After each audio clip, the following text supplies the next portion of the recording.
Hey everyone, this is Lucid. Welcome back. We're going to hop back into our game with Late Age Home in The Sound and the Fury. It's turn 75.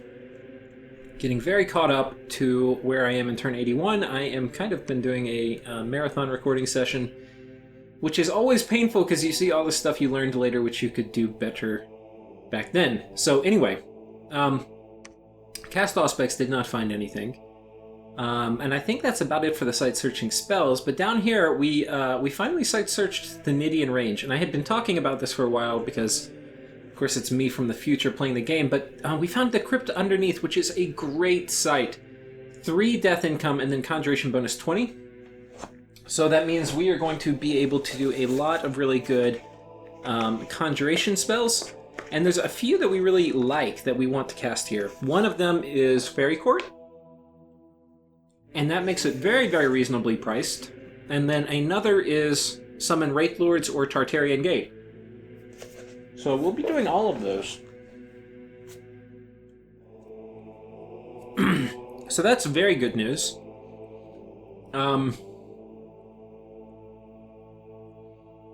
Coming down to the battles, I think we'll click through these and see which ones are significant. This, you can see we are very, very efficient, or not very efficient, that took 8 vampires, but we'll see what we fight. This is a pretty good battle.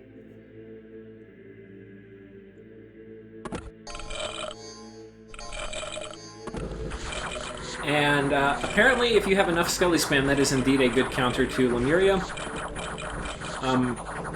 Because they're positioned at the front, once the Skelly Spam's done, they can do Dust to Dust, which combined with some skeletons is actually pretty damn good at killing Lemurian ghosts. This next battle, Lemuria is attacking us, and I think they succeed, actually. Which, again, a little embarrassing. This little squad of ghosts should not be able to take this, like... You know, honestly, if I positioned these guys farther forward and just did Dust to Dust, that would be better. Or I could do Leech, position them close and do Leech. So that's kind of embarrassing. I mean, they can do Leech all day. But, on balance, we're taking provinces. I think if we look at our province graph, we're probably doing pretty damn good. Even though there's a few mistakes. This is a bit unfortunate. We send this guy in to fight, and we gave him a charcoal shield, which unfortunately doesn't work underwater. Or maybe it does. It does not. Most fire shields do not work underwater. Whoops. That was kind of retarded of me. So yeah, it turns out we're gonna die here to really nothing. Yeah, that's really sloppy, guys. I think I thought it worked underwater, but it doesn't. We throw off Utgard there, and then... this is a little overkill. 11 vampire counts, we take that. Lemuria attacks here and kills a vampire count. I don't know where this is. Okay, this is right here. We only had one guy. So that's unfortunate. Fortunately, we can probably Infernal Disease that and kill the commander and then kill the troops, which will be our plan. So these raids are pretty expensive for Lemuria, because... Oh, and then here we successfully caught them. They were trying to raid us here.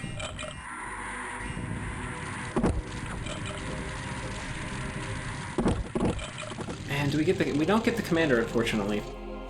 I don't think. Yeah, we don't. So, anyway, the fact that commander lives is a bit annoying.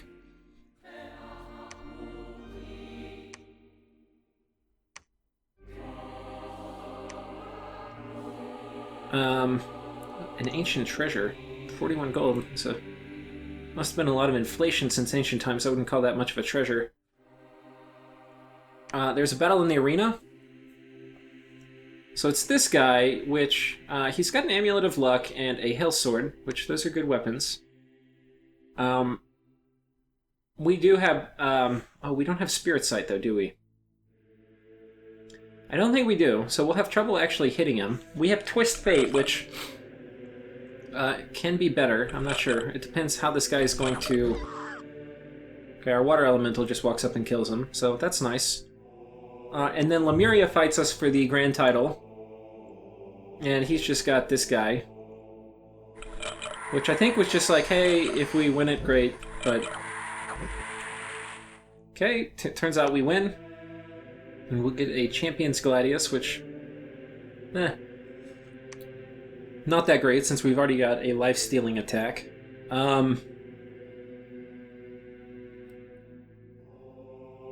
Did I click through all these? I think I did. Yeah. So all in all, we're looking pretty good. If we look at our province graph, we're climbing back up there, man. This was a really good turn in terms of reclaiming territory. So we're getting back to that really big stage. In terms of income, we're back up where we used to be, and this is through all of our fort construction combined with retaking a lot of the lands that were raided from us. Gym income, we're looking sharp. Found some sites, so that's good. And Dominion, we're kind of plateaued out. Army size, we're on the rise. A lot of this is due to the scaling nature of thralls, which is nice. And ascension points, we're holding steady. So we're pretty clearly, I think, the game leader at this point. I think if once they get a couple more forts from Lemuria, I think it's going to be pretty clear they're going to ally against me. But for now, that's not happened. Now, my plan is I've got a lot of Ghoul Guardians here. I think I can probably hold out, like keep this fort. The script I've got here is Rush of Strength, Reinvigoration, Life for Life. This is probably going to kill, thugs or stuff like that. And then I've got some backup. I probably should commit more mage support here. This probably is not quite enough, and I need to get some more gems out. So I've got somebody coming in for rain, and that will probably help a little bit for Firestorm if that comes out, because I will be pretty weak to that. This guy does not have fire resistance, which is unfortunate. Temper Flesh will help these guys some, but yeah. We were successful here. We sent a bunch of guys to attack on top of this. And there's just one PD, so we took it. We're seducing to try to get whoever's inside of this throne out. Our goal is to kind of separate Lemuria, like to split them in half by taking this, and then we'll gradually work on taking this throne.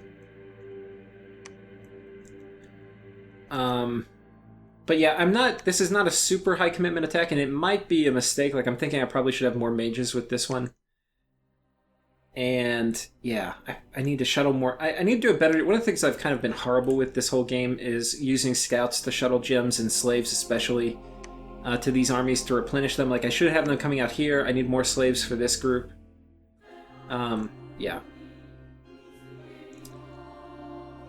One of the other things that I noticed from when I was playing Lemuria in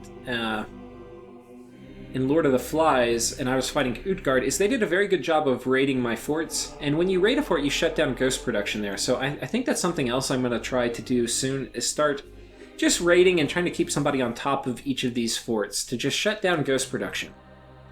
Every time you do that, you're killing, a few ghosts, like, probably 20 ghosts that would have spawned.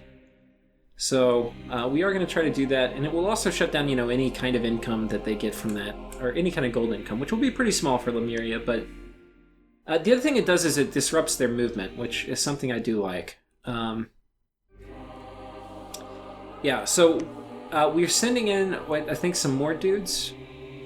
Who's moving? This guy's coming in with some Ghoul Guardians. So if they send like a small raid to kind of take this back, I should be able to throw it off with the Ghoul Guardians, but we'll see. And we are now launching our attack on Mictlan. So the attack on Mictlan, we've got a bunch of Ghoul Guardians. We've got these guys, some archers behind, flaming arrows coming out, and basically just Iron Blizzard stuff. We're not doing a big mage commitment. Yeah, what we're going to try to do, though, is there's a lot of armies down here, and I'm going to try to hold this to keep the armies from getting up here and consolidating on Mictlan. So we're going to be like sending a bunch of vampires out here, and then I'm probably... You can see I'm already starting to send some vampires on top of here to raid, And basically we're going to be doing Life for a Life and then Horde of Skeletons spam. Which could be good or not. You know, if we catch Itimu with Life for a Life, that will be really good. But if it's just Acolytes, Life for a Life is going to target, unfortunately, just ghosts, and it will be very wasteful. So we'll see. I think it's good to throw Life for a Life in, a few of them, but I don't think it's... Because that will handle kind of the super combatant element, and then also some of the super caster element, like Grand Lemurs. But it's not gonna be an all-purpose thing. Wither Bones and Horde of Skeletons is better, and I don't really have Wither Bones here, and that's an extremely important part. I'll probably end up throwing some of those in next turn. But yeah, we're going to be taking this back. Basically, I don't think I even scripted these guys, so they're just going to Skele spam. But I'm going to snipe the commander, and 4 Skele spammers should easily be able to take that. And yeah, we're moving a bunch of dudes in here. And this is a pretty low commitment attack, right? Just a bunch of Skele spammers. The guys... I'm also patrolling this, assuming kind of that we get attacked. The guys patrolling are going to be doing a pretty good script. I think I'm now much more... I have a much more efficient script. So we've got some Sabbath Slaves, Sabbath Master with a few Life for Lives to get any super combatants out of there. And then some Horde of Skeleton spam, and then some Witherbone spam. And that's... Rush of Strength 2 will help a little bit for good measure. Blood Rain, not really great. Probably this script isn't super good on this guy. Like, it'd probably be better to just copy this guy's script up here. But it's okay. You know, some Horde of Skeleton spam. This is going to put Soul Vortex on all my slaves. The slaves are on the front line and the casters are on the back. I do also... Okay, this guy probably should be patrolling too. That way he would give Iron Skin to... all my dudes and cast anti-magic and stuff like that, and it would make these guys really tough in the front line. So that's kind of the thinking. We are going to attack this fort. I think this is a particularly high-income province too, so it is something we want. We have raided a lot of this land, which had been Utgard's, and so anyway, we're taking that now. I don't have plans to take this back immediately. I think I'm going to try to hit it with more horrors. But I'll probably eventually kit this Worm Mage and send him underwater. By the way, I had been talking about kind of setting up little forging centers. You can see I've been mass-producing these Rings of Fire resistance. And this is for eventually making a move on that Abyssian throne. Though it's tricky, because this will protect me from flames from the sky from my commanders. But it's not going to protect me from assassins. So... I'm not totally sure... how I'm gonna deal with that.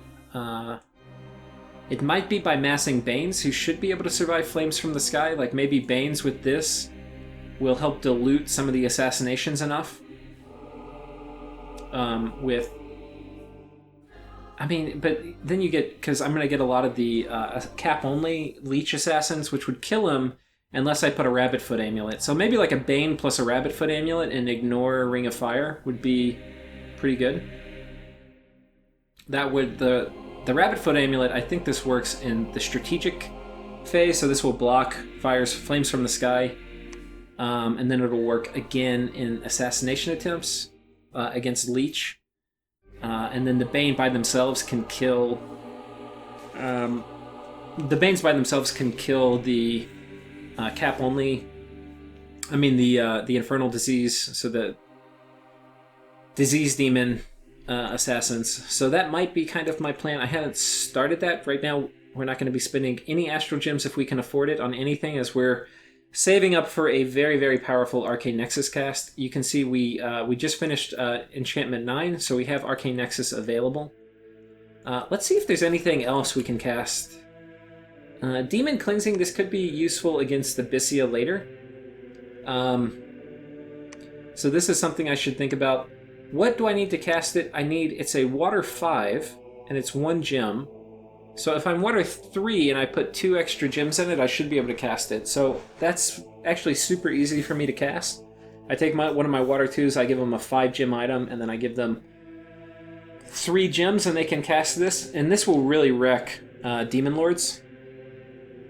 But it means I should probably not be using my own demons if I'm going to be doing that, which I don't really have any yet, but eventually I will.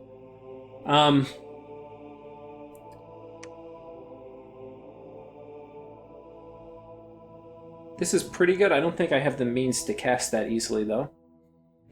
Arcane Nexus, that's the whole reason I went up here. Nature's Bounty actually is really good. It gives you a ton of money.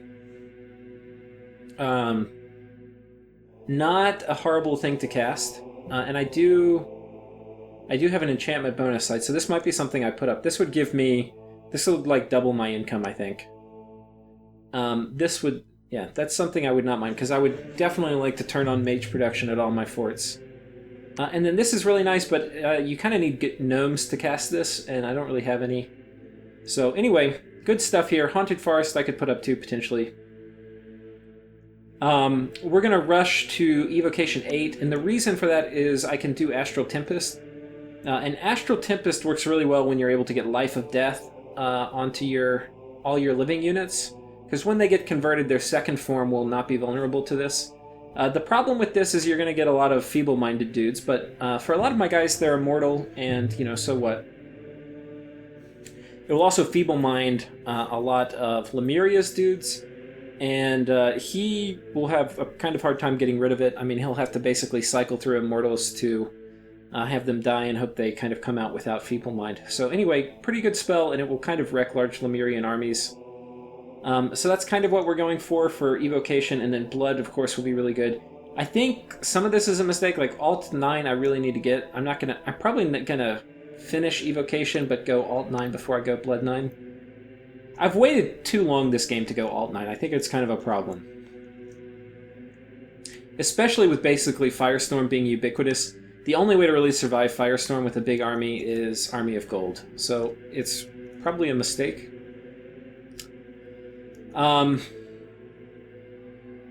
And yeah, so that's basically the turn. We are moving these guys in, and we're got kind of like redundant scripting here. I guess this guy's just going to cast spells.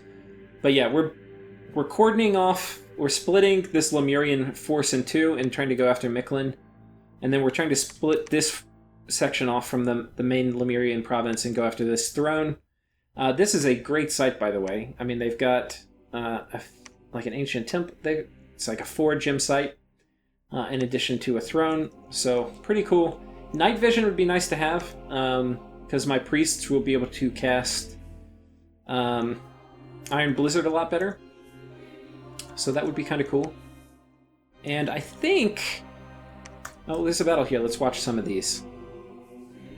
So this is a big Abyssian army moving in, and Agartha doesn't have... I mean, these guys don't have much to defend. But there is an Utgardian army right here, which they may be able to take that Abyssian army. This will be a bit tricky. This is a strong force. Right, a ton of Gamherdings backed up with a really strong Communion. They might be able to go kind of kick Abyssia off here. I don't know how they'll move, because I think this would have to be cold, and this is cold. I don't know why it's not showing this river as being traversable. Maybe it is. Yeah, because these are both cold. This should be a traversable river, so they may come over here and try to kick them off. But Abyssia has kind of split their army. Another thing I've started doing, and I haven't told you, is I've started spamming Horror Seed. Horror Seed is one of the things that changed. It used to be available at Blood 9, but they swapped it with Send Horror, which I think makes sense, because this isn't a terribly useful spell. What it does, and it's kind of a complicated spell, it will randomly select a unit in the province you target, and that unit will be implanted with a Horror Seed. And what that means is that every turn, that unit will horror mark other units in the province that it's in, so that everybody's going to get horror marked. And then, eventually, a horror will pop out of that unit, consuming it and killing it. And if it's immortal, it's dead for forever. So if I was lucky enough to hit an immortal, that will do it. And then a horror will attack that province. So it's a good way to mass spam out horror mark, which, if this game goes very late and we end up getting Astral Corruption out, I want to have... I'm probably never going to put it out, but Abyssia definitely could. And if Abyssia puts Astral Corruption up, I want to have horror marks sprinkled over all of him and Lemuria's troops. So I've been spamming this out, Horror Seed, on Lemuria's cap, and then also a few times on Abyssia's cap. And it's a totally anonymous spell. You never know it got cast, and if it got cast, you don't know by who. So anyway, it's basically getting sprinkled out just in case Abyssia tries to drop Astral Corruption. And I kind of want to... I've been doing it 90% on Lemuria, because it's a way to kind of deal with Immortals. But I've been doing like 10% on Abyssia. And as the game goes much later, I'll probably do it more on Abyssia, which will be a disincentive from them doing Astral Corruption. They already have a disincentive since they were probably using Lightless Lanterns. So they're going to basically lose a huge part of their Mage Core as soon as they put Astral Corruption up. But, yeah, this will be another reason. So, anyway, that is one of the things that I'm doing. I don't know how efficient it is, but I think it's probably worth it.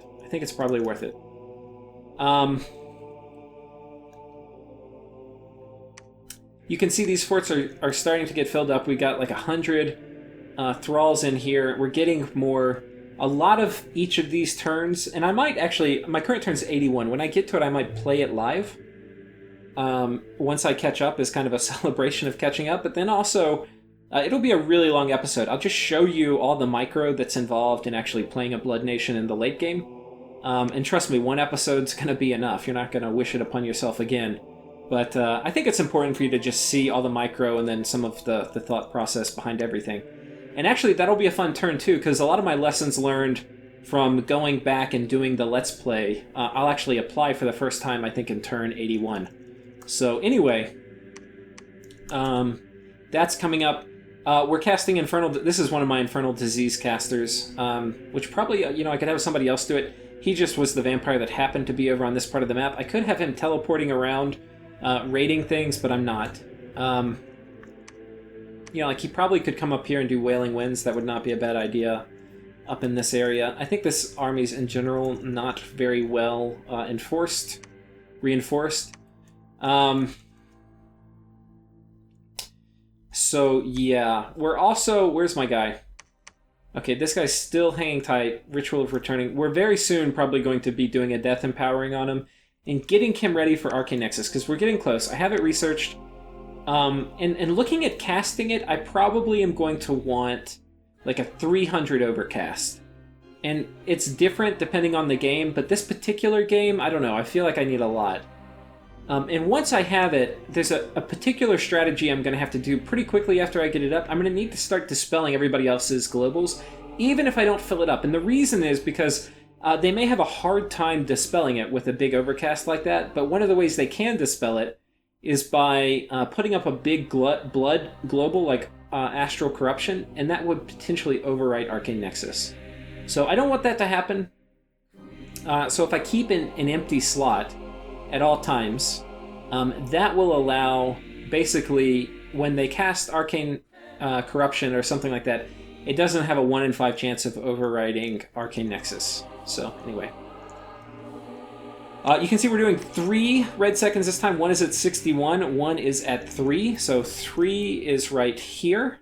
And this will shut off this border from Abyssia and Erythra, which will make this very difficult for them to penetrate from this direction into my empire. And the other one, which one was it? 61. This is this site I just found, so we want to protect that. I need to get a lab here too. And then we're going to start doing some fun Conjuration things up here. Most likely, it's going to put a priority on getting to Conjuration 9 when I can get tarts, but I may decide to put Well of Misery up and steal it from Abyssia. So we'll see. We'll see. But that's definitely an option, is stealing this from Abyssia. I have a lot of death income, so I'm not sure. I'm probably going to end up alchemizing a ton of things to get Arcane Nexus kept up. And I probably will alchemize some of my death, but we'll see when we get there. So yeah, a lot of this is just kind of low commitment raiding with vampires, cordoning off portions of the territory, and then I'm now, for the first time in a long time, really trying to take Lemurian forts with some effort. Not a huge commitment, but a pretty big one. I'm also moving wolves in from my capital up this way, to basically tear down the walls up here. So it's going to take a couple turns, but when they get up here, they'll help kind of tear down these walls. And I think that's it. Yeah. So, with that being said, thank you all for watching, and I will see you in the next episode.